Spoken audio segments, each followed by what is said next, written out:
Goodnotes has 3 toolbars in the workspace. The top one houses your tabs.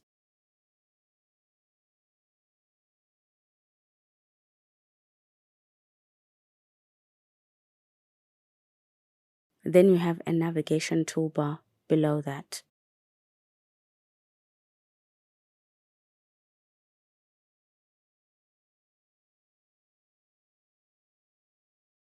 And the bottom toolbar has all that you need for taking handwritten notes.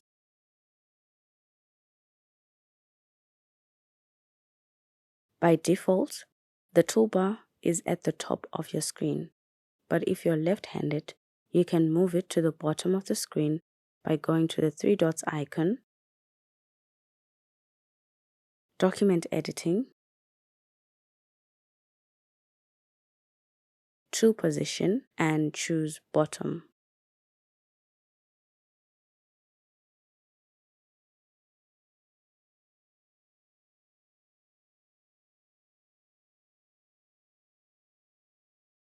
For a more minimalist look, you can turn off the iPad status bar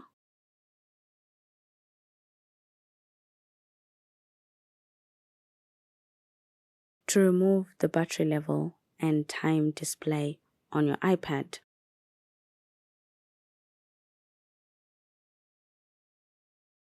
We recommend leaving the status bar on so you can keep track of time and your battery level while working in the app.